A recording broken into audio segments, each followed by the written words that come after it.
Okay.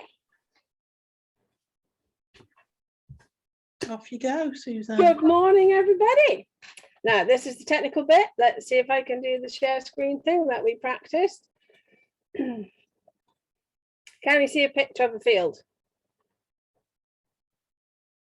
Good, fab. Right, okay. Right. Yes, thank you. Brilliant, brilliant. The naming of the land. Now, I love names. I love place names.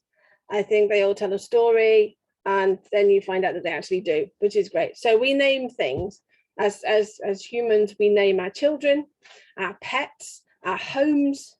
We name the streets. Well, the council name the streets. The towns we live in are named. The flowers, trees, animals, birds, and clouds. Even storms have names.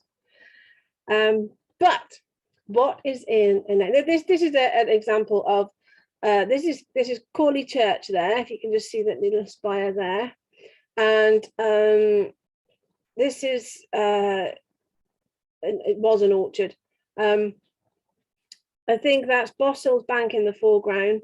Then that is Honeybun Hill, and then there's, I can't remember what that one is, but yeah, all these are named. And of course the trees have names. That's a hawthorn. That there's a monkey tree over by the church. So there's names in everything. But what is in a name? Well, let me know if the picture's changed. Has that changed?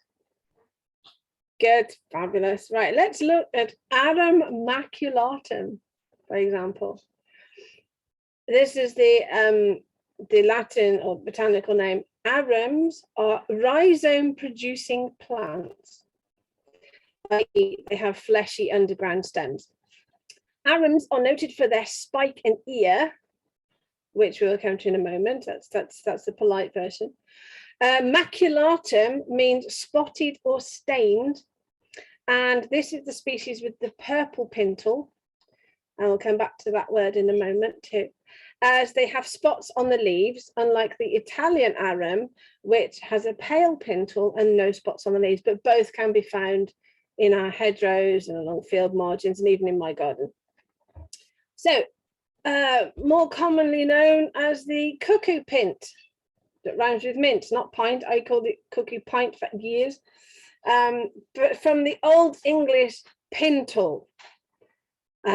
Meaning I'll let you guess that one.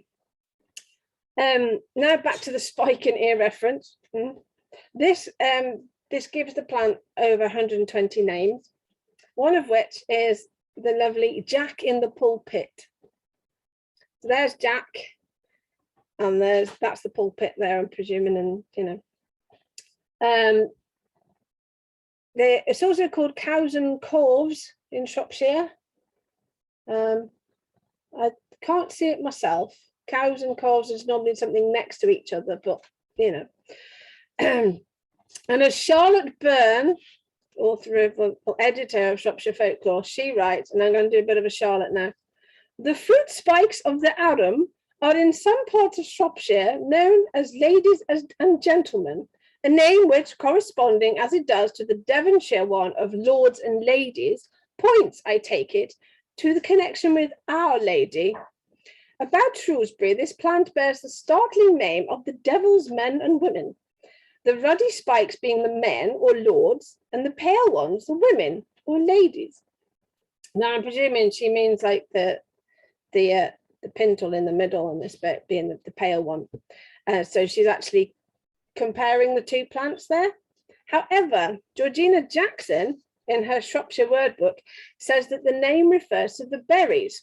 Because I don't have one of them, I don't have a photo, but in autumn, this bit here turns to a cluster of berries, and they start out green and then they kind of turn red, but they don't all turn red at once. They kind of, some are red, some are green. The red ones being the men, this is Georgina Jackson, and the green ones women. So one thing we can be sure of, though, is the inclusion of the word devil, or as in the Shropshire Word Book, it's devil, but pronounced divil. Most plant names with divil in their folk name is a warning to the poisonousness of the plant. For example, the extremely poisonous black brownie is also known as the devil's cherries. Such a cool name. The devil's cherries. Do not touch the devil. Do not make dam of the devil's cherries. And again, in the Shropshire Word Book, the devil's posy refers to Allium ursinum, which is the wild garlic or ransoms, which is now a popular culinary delight, but probably not to the Victorian palate, the taste of the Victorian palate. As Georgina writes, I'm going to be Georgina now, it would seem that the horrible fetid odour of this plant is thought by the rustic mind to be a fitting bouquet for the Prince of Darkness. She was a teacher, you think. Anyway, so next slide. Can you all see a field with a hole in? Great. The devil's in the detail. The devil also appears in a lot of stories and folklore in the county, as well as place and field names. For example, there's the Devil's Mouth up at Cardingmill Valley, which is a late Bronze Age, early Iron Age boundary marker. It's called a cross dike, I think. There's the Devil's Chair, which of course Sal will know more about than me, probably. A rock formation on the Stiper Stones where the devil sits, and if he sits on it hard enough, Shropshire will fall into the ground, and then England will fall, and that kind of thing.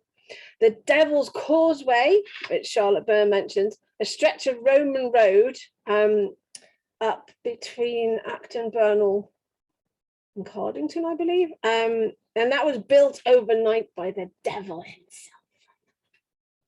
And then there's the Devil's Mouthpiece, which is this picture here.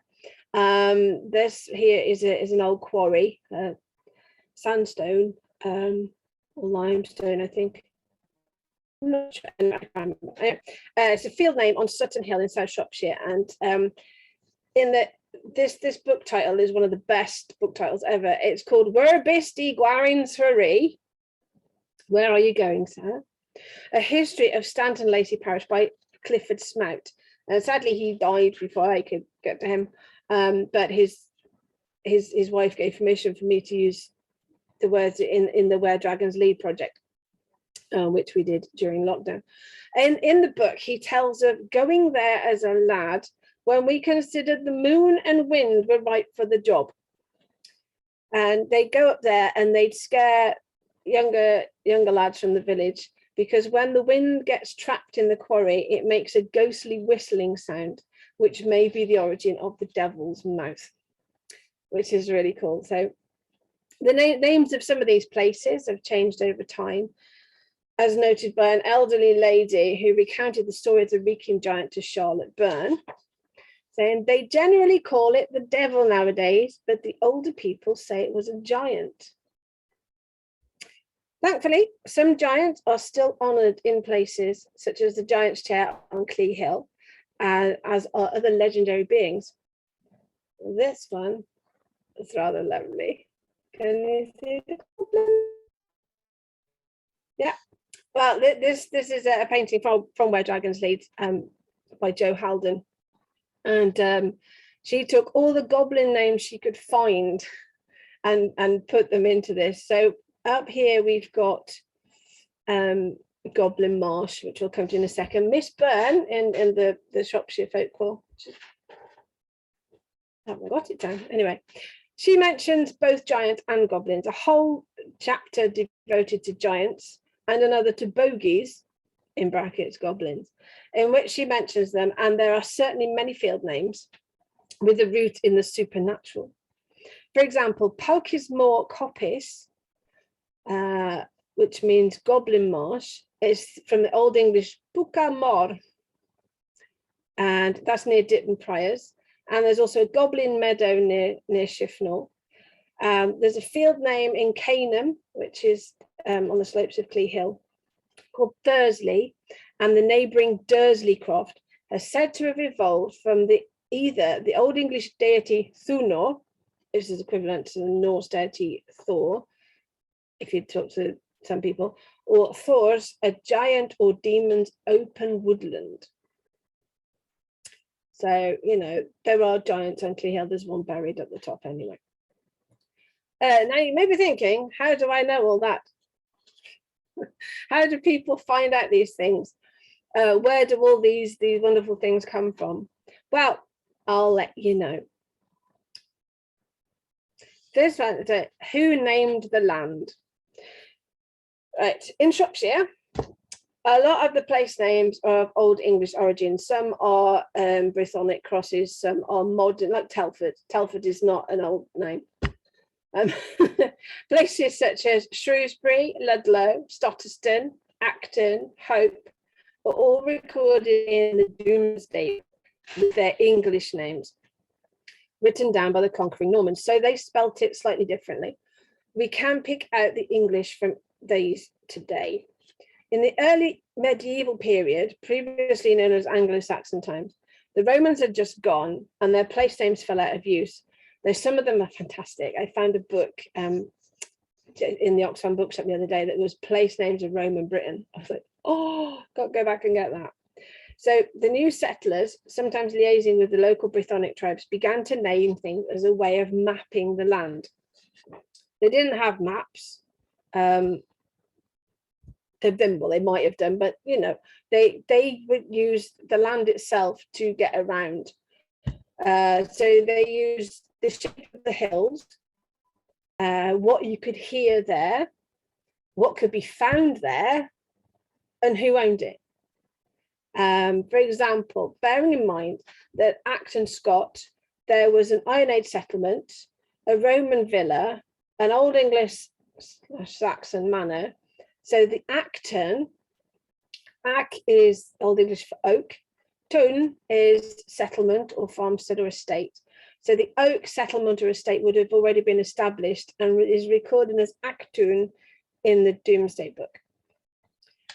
Now Ludlow, this is possibly one of my favourite place names, has the glorious Cludaclaw.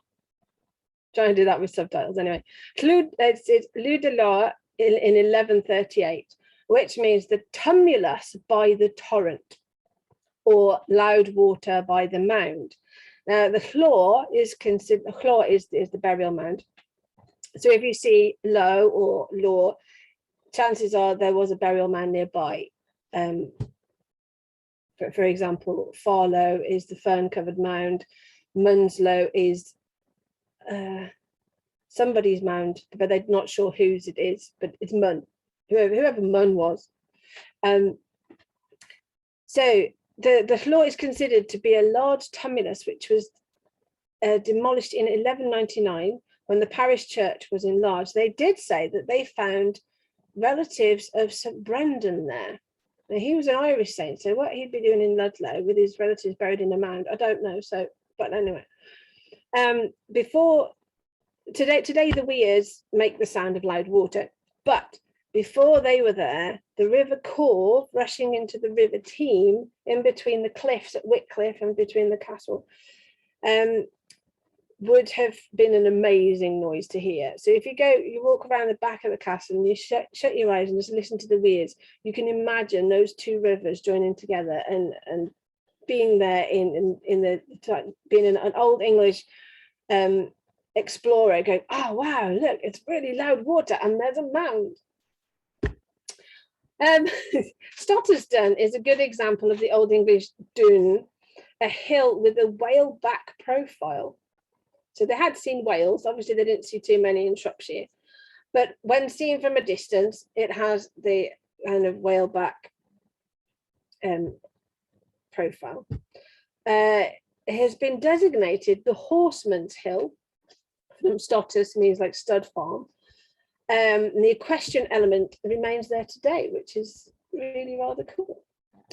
You may have heard of places called Hope. I mean, there is a place called Hope, there's Hope Valley, there's Hope Say, there's Hope Bagot. There's a lot of hope in Shropshire. And this name element originates as Hope, which is remote enclosed place. And another one of my favourite place names is Lurkenhope, which is near Knighton, and that means wise woman's valley. So who was the wise woman? That's what I want to know. Right, we come to Shrewsbury. Call it what you like. I call it Scrobsbrig because that just rolls off the tongue wonderfully. It's a wonderful one to research.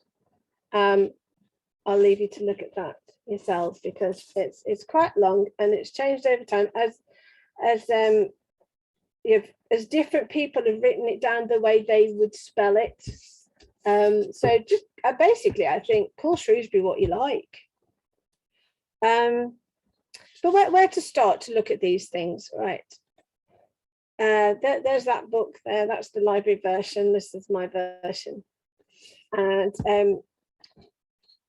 for a simple introduction to place names, Miss Georgina Jackson includes one in the back of her Shropshire word book. She notes some of the names, and thankfully they're rather strange pronunciations, like Rattling Hope, as it's spelt, is Ratchop. So, you know. But for up-to-date, in-depth research, you need the English Place Name Society. And Dr. Margaret Gelling, who she published this book in 1984, and she went around basically a lot of England and the borders and observing the shape and position of settlements and their names relevant to the landscape. So, for example, if you something that's got hope in the title and it's not in a secluded valley, then the hope hasn't come from that, it's come from something else. She was a former president of the English Place Name Society and started a decades-long project, The Place Names of Shropshire, in collaboration with Mr. Foxall. We'll come back to him in a moment. I was lucky enough to have met Dr. Gelling way back in my youth when she came to give a talk at the Walsall Archaeology Society. She spoke of the names giving meaning to the shape of the land, and I especially remember Halch, which is Old English for nook. And she said that was where dragons may have hidden. Well, that did it for me. 30 years later, I was able to get a copy of her book because it wasn't easily accessible in 1990. So I did manage to borrow a copy from Walsall Library for quite a while. The work on Shropshire place names continues. The Institute of Place Names at Nottingham University, they are still doing the place names of Shropshire. I think they're up to volume 14 now, which is nearly done.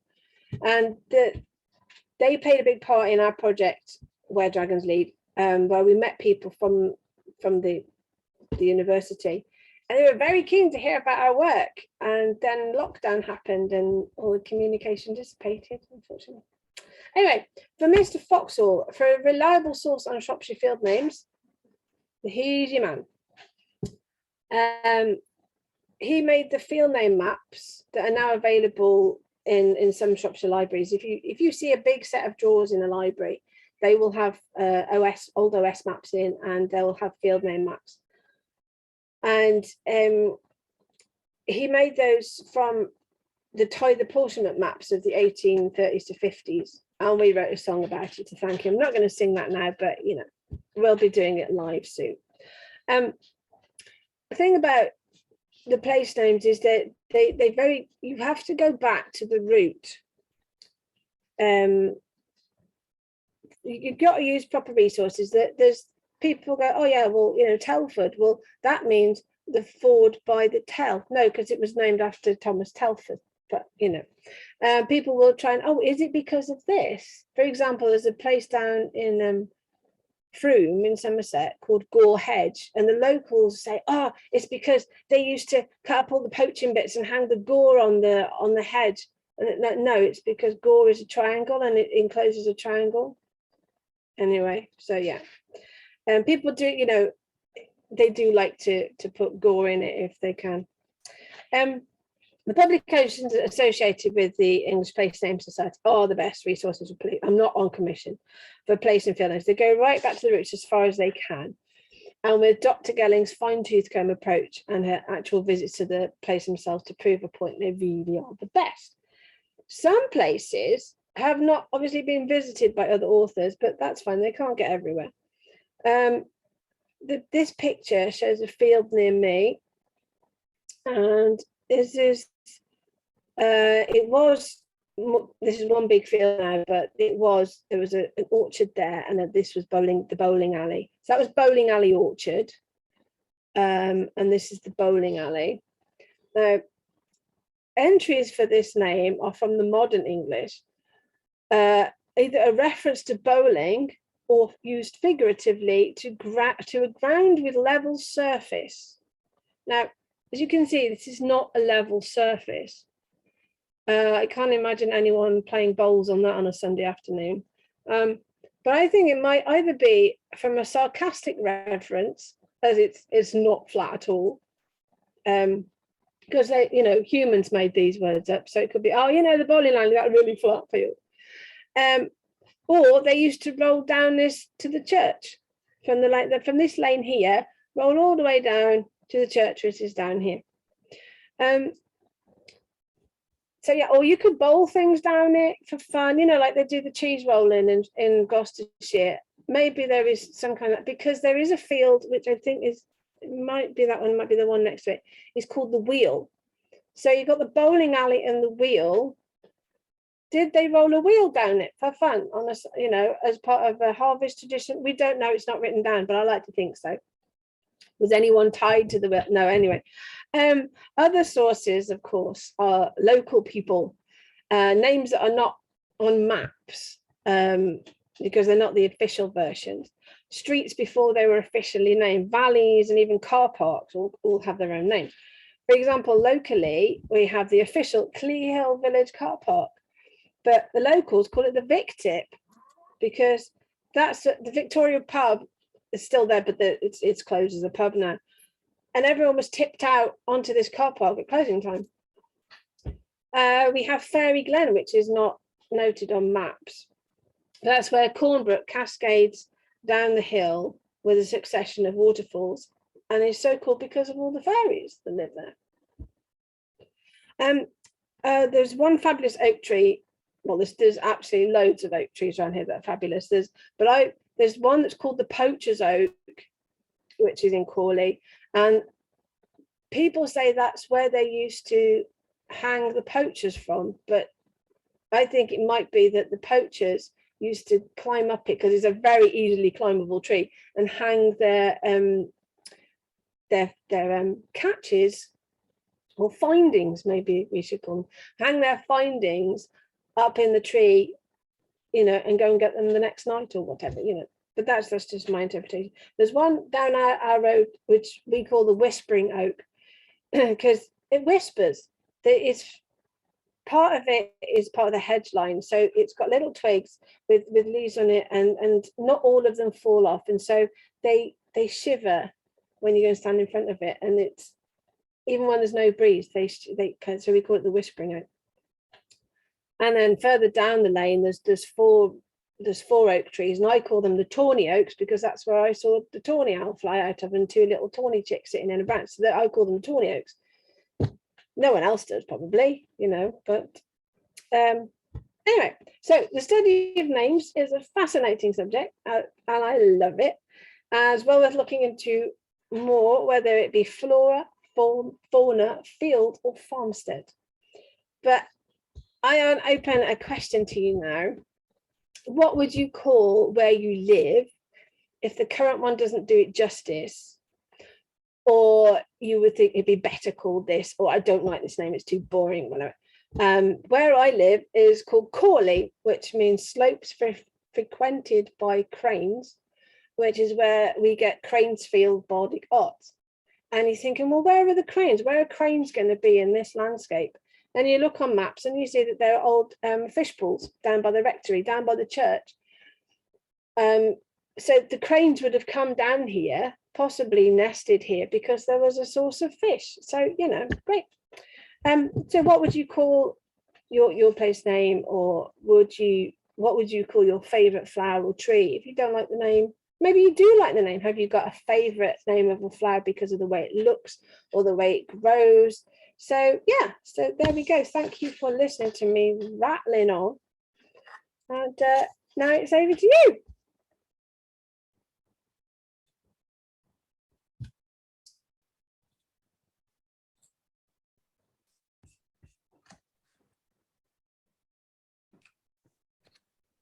Right.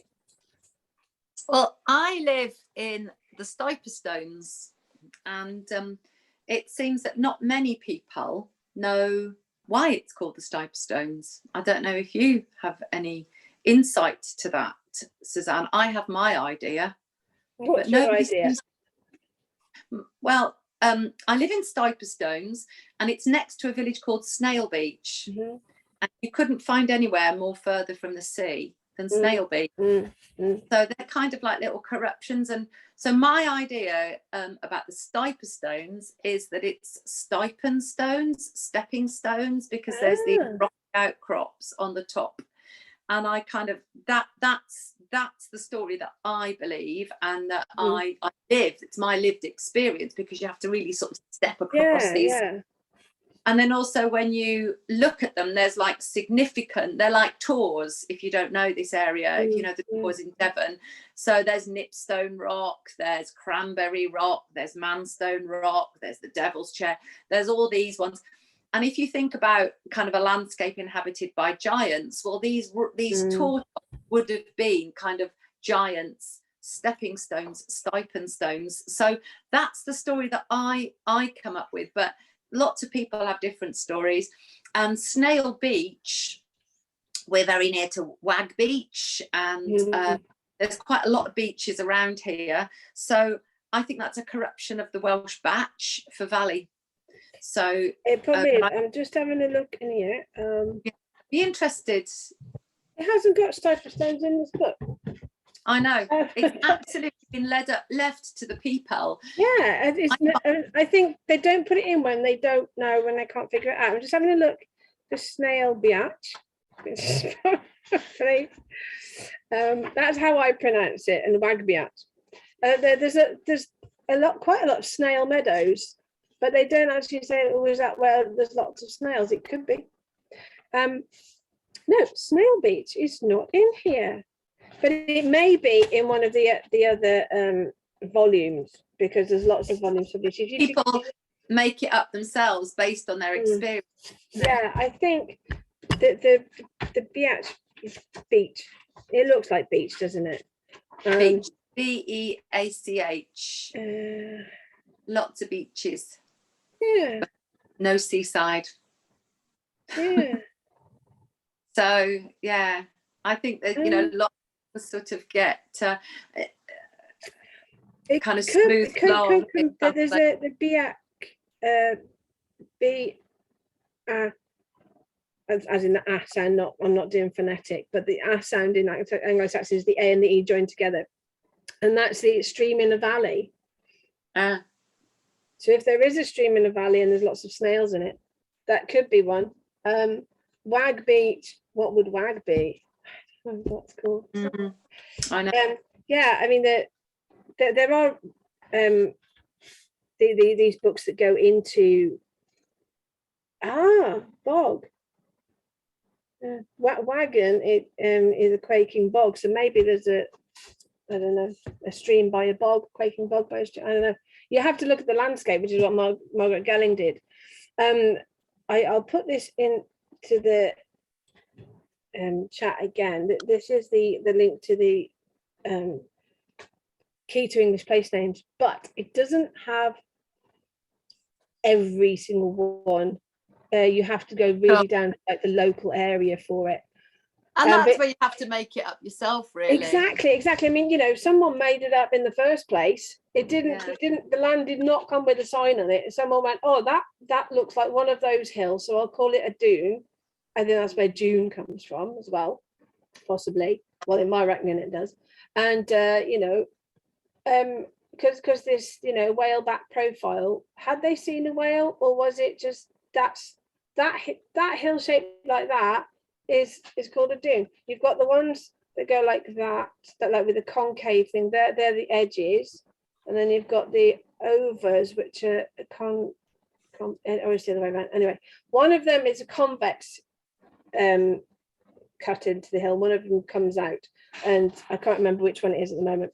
But yeah, there's like overturn, and there's like Yo edge and Glenlock edge. That all comes from the origin for edge. So it is looking at the land and going, oh, what, I mean, Tittestone Clee, they don't know what that means.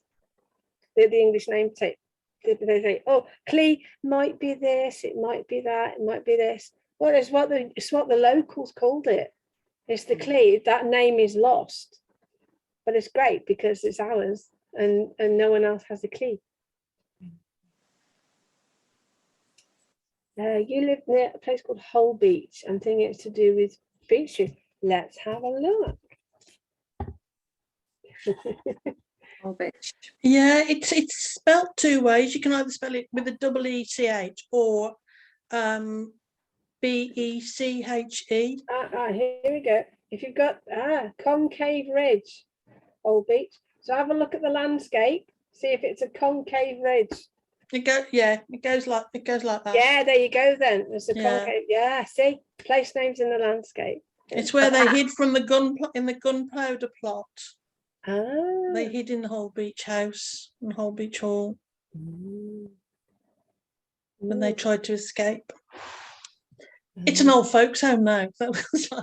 Well, there's still parliamentary activists in there. Well, yes, I'm sure there is. The other place name that always interests me is Hope, but I've always thought it was related to Hob. I don't know if anybody knows any Hob. Hobbs Moat Library, Sharon, is Solihull Way, is it? Hobbs Moat? Because I live in South Birmingham, and it's really interesting that the name around Blakesley Manor, which is part of the museums in Birmingham, and you've got around there that you've got goblins. There is actually a story about that. There's the Gilbert Rock, or the Gilbert Stone, which is really but you've got around there Hobbs Mill, and you've got everything. And there's this legend about about Gilbert, mean old farmer. He thought he'd do a trick on his neighbor by moving the boundary stone. And in the meantime, a goblin came along and did a bit of a deal and said, "Look, if I can live in your woods and not be bothered, I'll be happy." But when it came to, he also did a double trick of the hobgoblin as well, and he got cursed. And anyway, but yeah, around that area, around Yardley, there's also Hob Mill, and there's the Gilbert Stone Avenue thing. Yeah. And where I live in King's Heath, and I'm kind of wondering. It was a village originally.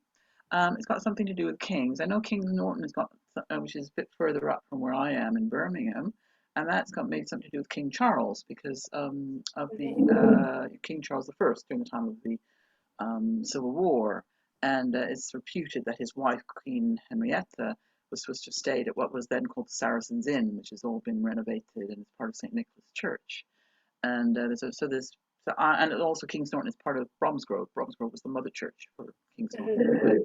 So, I'm absolutely fascinated by place names because just that little corridor between the M42 and the outskirts of Birmingham, which is looking around Druids Heath, which is where Council State is, you got Icknield Street.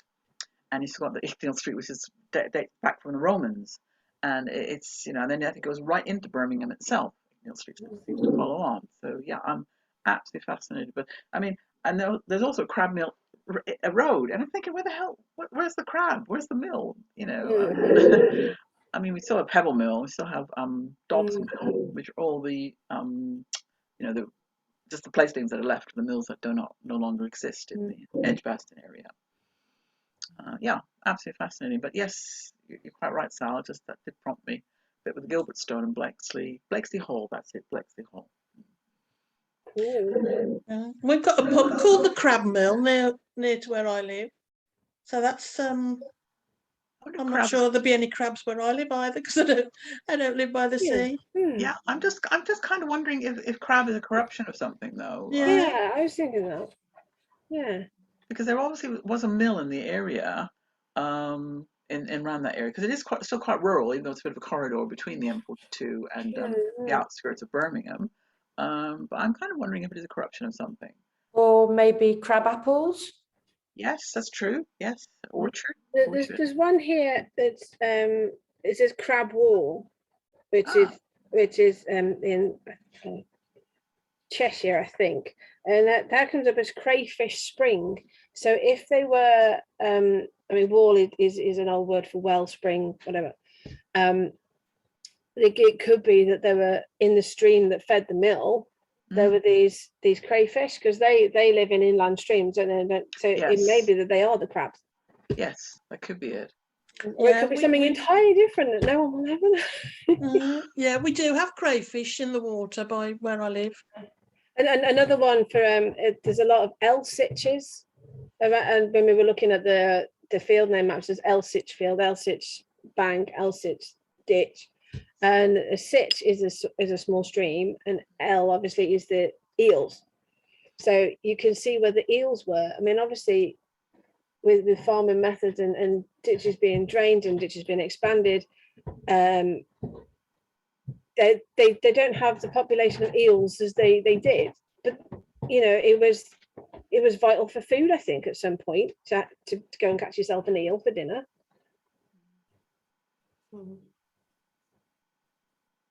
Oh, Jake says that eels migrate across land as well.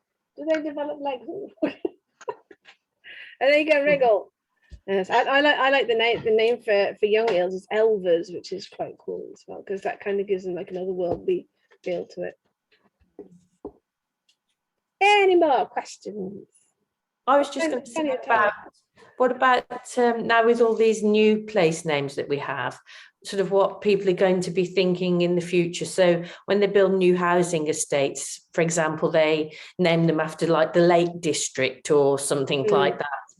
And so, you know, in the future, there's sort of be like, you know, looking at Ennerdale and all of these sorts of things. You know, we seem to sort of have this disjointed thing now of where we just have these random names that don't sort of really attribute to the places that they are now.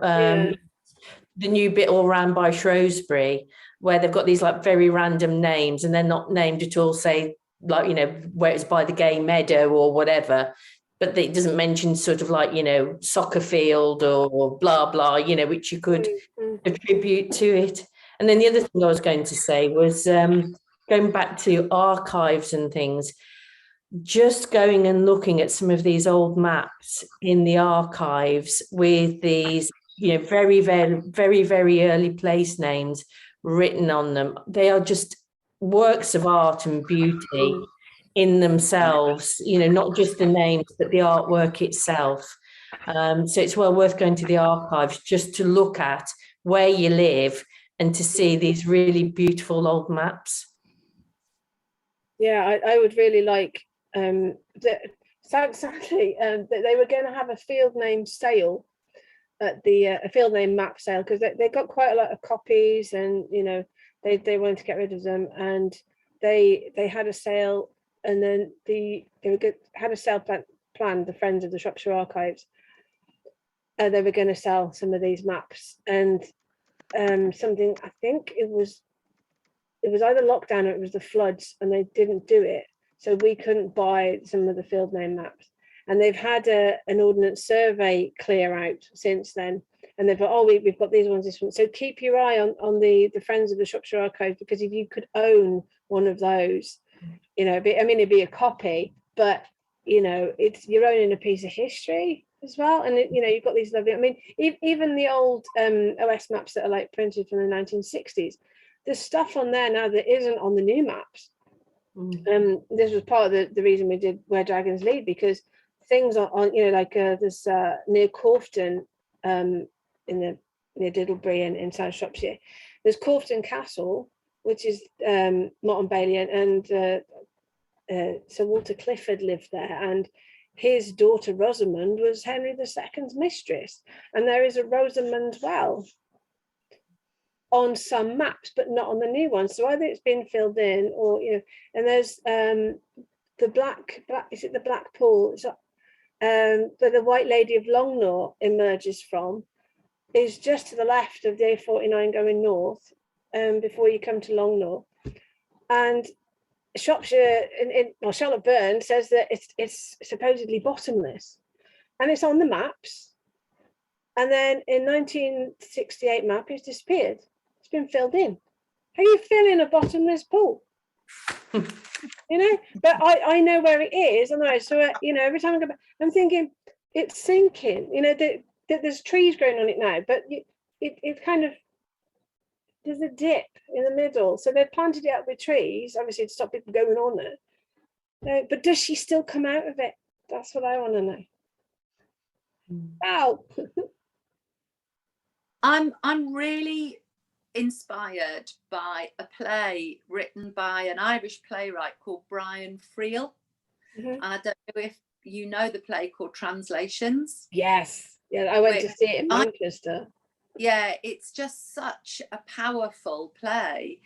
In, you know, the British Ordnance Survey came in and in translation robbed places of the place names, and then they sort of either have recovered their names, and you know, having just come back from Ireland, in a lot of the Catholic villages in Northern Ireland, they've got place names up for the little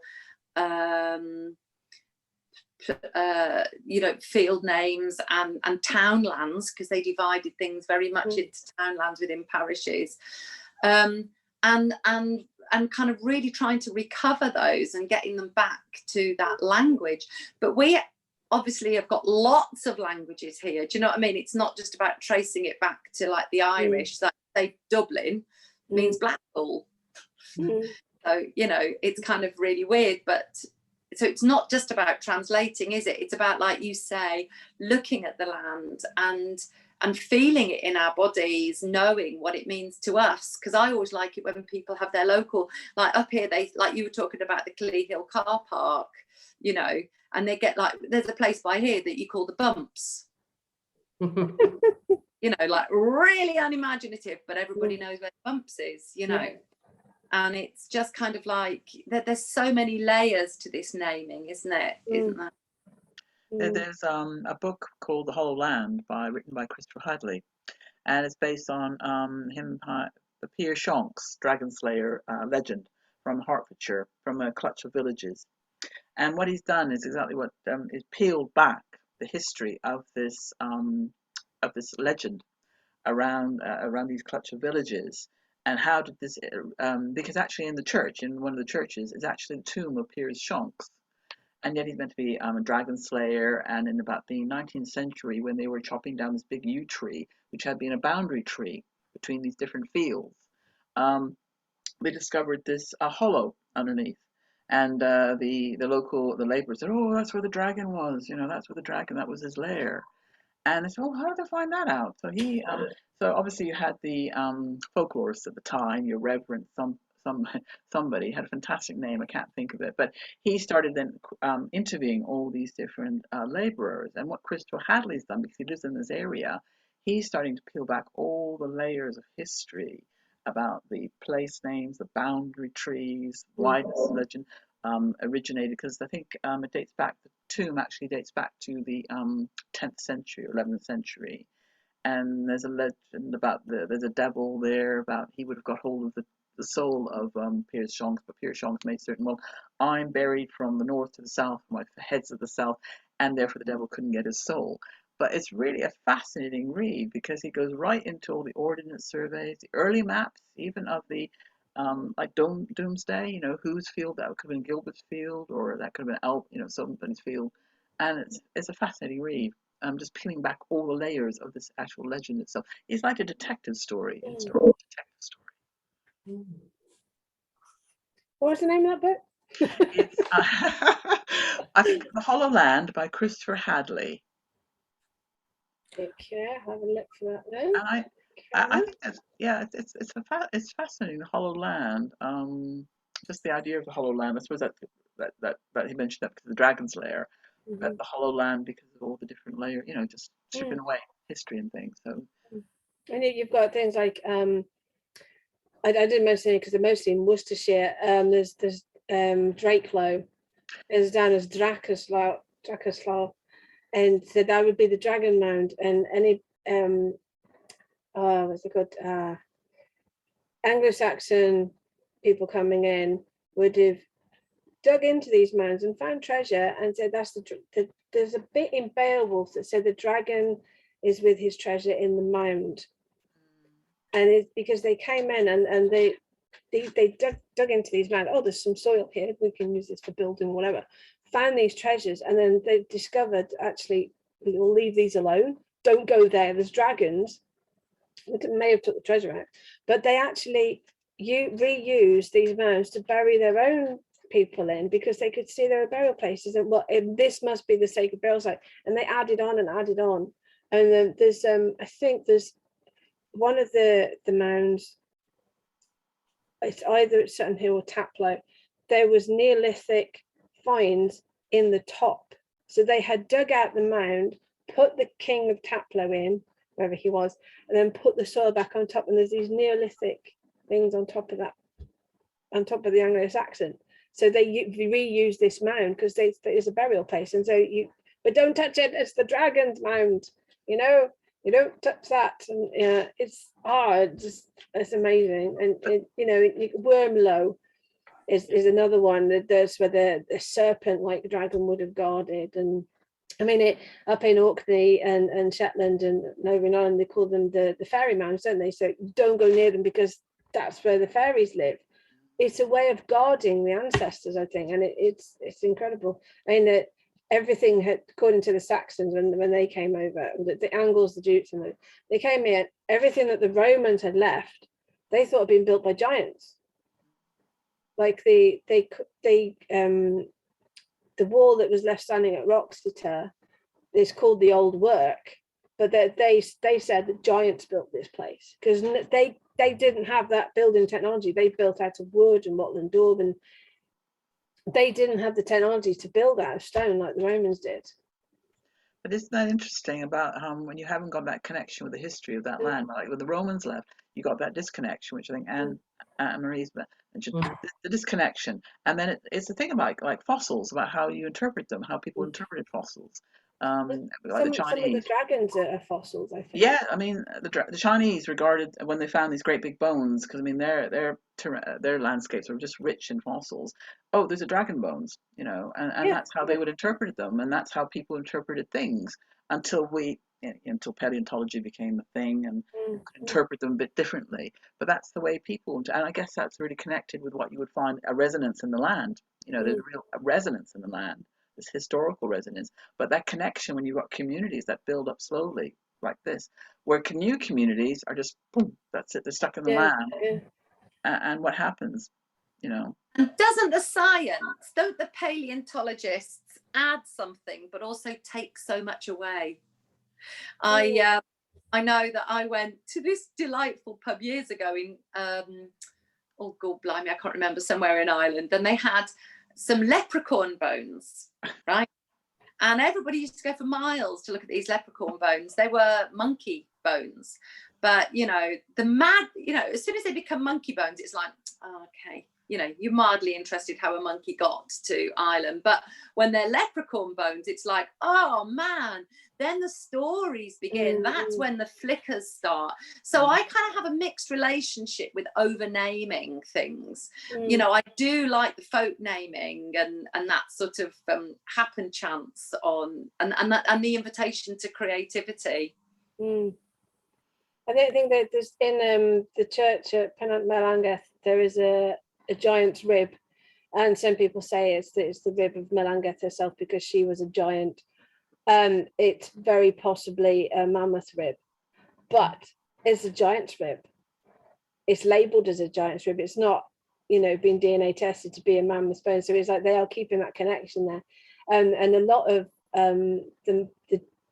where they found giant graves, if you rearrange a mammoth skeleton in the way you would a human, the skulls have one eye socket at the top.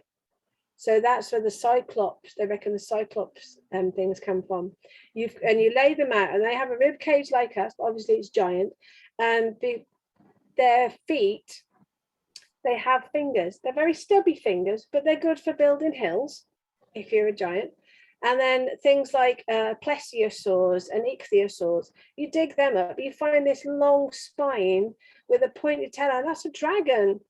It's not an ichthyosaur. And a lot of these things that go, oh well, but yes, but we got the dragon skull in the hall, but it disappeared. Well, it would have done, because you bring something like that, the oxygenates or oxidizes, whatever, and crumbles.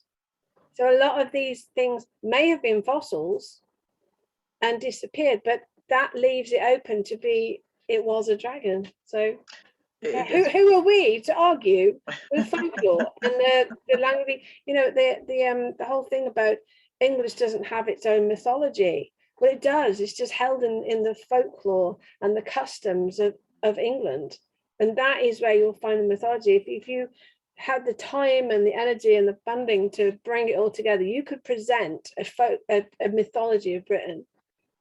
But things have been changed, like giants become devils, because you can't talk about giants because they're just, you know, I mean, there probably are giants in the Bible, but you can't have giants. It has to be an evil force because of the traditional way of worshipping things, wells and things like that. You have to assign a saint to them, and it's amazing how people continue to worship something by giving it a different name. But a lot of the festivals also had pagan origins, you know. Exactly. And again, it's this thing about sacred, like Stonehenge being still regarded, and Avebury still being regarded as a sacred place. You know, we went to Avebury 2 years ago, and they've got this wonderful birch tree grove, which kind of there's up this great big henge, and all the roots, they're like tangle roots down by the side of, you know, growing down by the side of the henge. But then people have put a lot.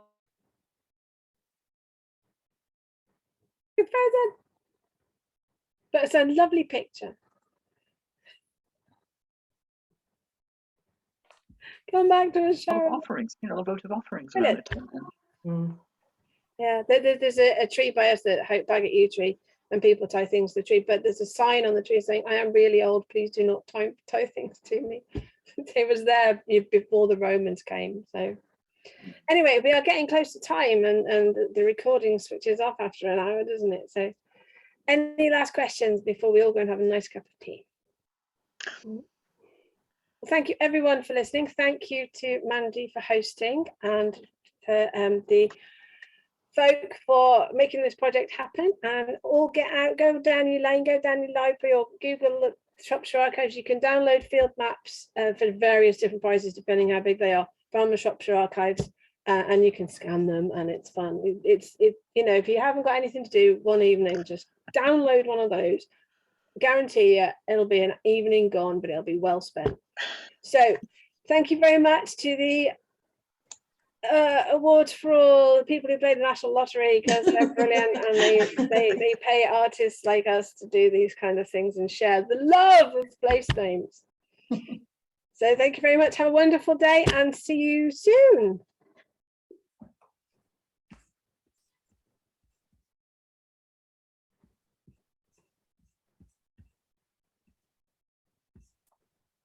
Ta-da! Start recording.